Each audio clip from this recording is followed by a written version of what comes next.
دا انصاف ما او تا چې د انصاف د لاسه ورکړی دی. ولې په ما او تا کې تزکیه نه ده راغلې، په ما او تا کې تصفیه نه ده راغلې، ما او تا خپل د عیبو درک نه لرو. بیا خصوصا علما ټوله ورځ د خلکو عیبو ته متوجي، د خپل عیب ته 5 دقیقې نه متوجي کېږي. موږ چې څونه عیبو ډک یو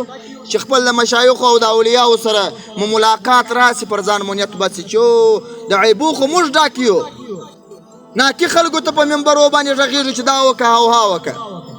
اصلي د عیبو موږ ډک د خپل عیبونه په موږ باندې اولیاء وویني چې کله د اولیاء په ملاقات کې حاضر سو، د مشایخو سره ملاقاتونه راسي، د مشایخو سره ذکر او اذکار وکړو او حقیقي رب العالمین ته متوجي سو، هلته موږ ته ځانونه معلوم سي چې یاره که په دنیا کې یو ګناهکار و هغه به زه.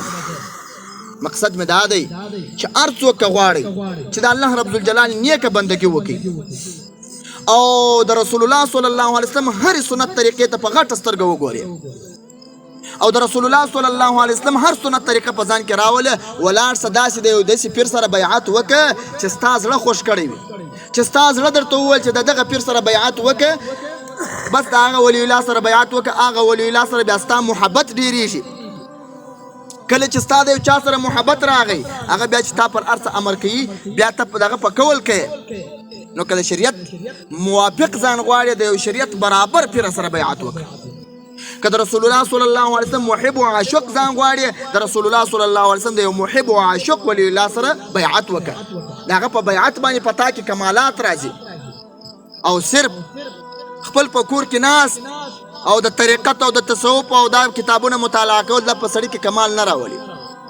که دغه رقم وای که سړي خپل په کور کې طریقت کولی لکه دا بعضې خلک وایي یاره کور ته ذکر وکړه څه کوي دربار ته پاوسه وایه، دا خبره بالکل غلطه ده، دا د اصولو خلاف ده. بل وخت هم داسې پیښه سوې ده چې یو سړی خپل په کور کې ولی الله جوړ سوی چې خوارۍ دې نه وي، د اولیاو مناقب کتل دې نه وي، د اولیاو مجالس دې نه وي او د علماو سره دې مشورې نه وي، د علماو سره دې راشه درشه نه وي، بل څوک هم ولی الله جوړ سوی دی نشي جوړېدلی. ولی الله هغه وخت جوړېدلی سي چې ته د طریقت او د تصوف اصول ځان کې راولې. ته کله ذکر او اذکار شروع کړې تا ته چې کومه خبره راتله د علماو تر مشورې تر نظر یې وباسې بیا به نو ته ولی الله جوړېدلی سي. خالص صرف په یوازې الله باندې سړی ولی جوړېدلی سي، خالص په لا اله الا الله باندې سړی ولی جوړېدلی سي. امي سړی چې سړی امي وي امي دا ولی جوړېدلی سي. علما ناست دي. امام شعراني رحمه الله دا د تصوف او د طریقت لوی امام دی، تقریبا 900 کاله مخکې تېر سوی دی. د ده بیعت د داسې چا سره راغلی دی؟ شیخ علي خواص صاحب سره راغلی دی. شیخ علي خواص صاحب دومره امي و چې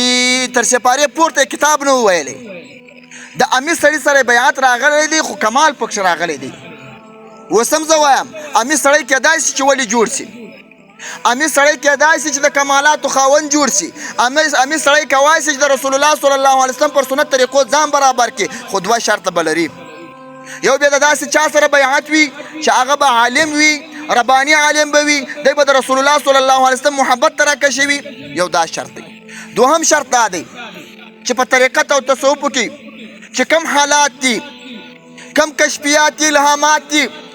او شیطانی وسواسې دي، دا به ټول د خپل پیر سره شریکوي. ګام پر ګام به د خپل پیر او د ولی الله سره مشوره وي، هغه به بیا مستقیمه لار په لاس ورکوي. نو امي سړی هم کولی سي چې ولی الله جوړ شي.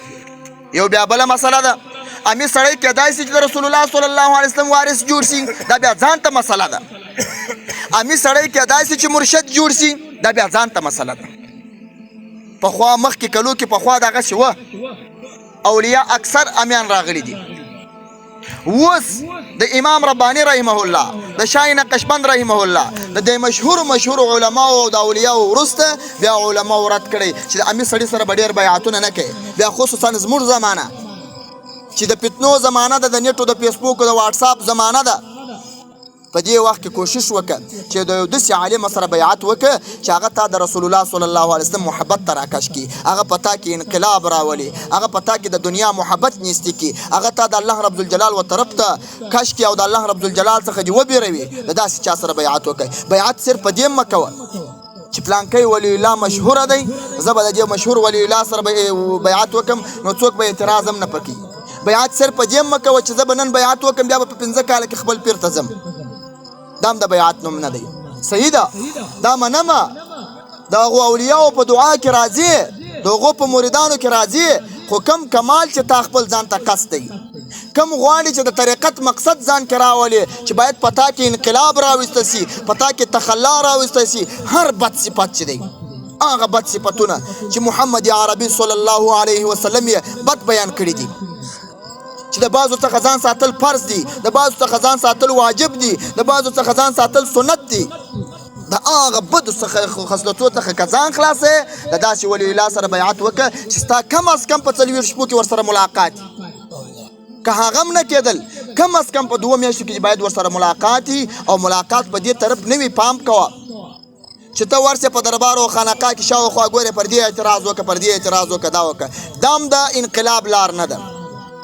د انقلاب لار دا ده چې کله د خپل پیر او د ولی الله مجلس ته ورلې بس مطلق خپل انقلاب ته متوجه سه چې هر هغه ستا پیر چې د کم بد خصلت زم بیانوي هغه په ځان کې راوله چې د دې څه باید زه ځان وساتم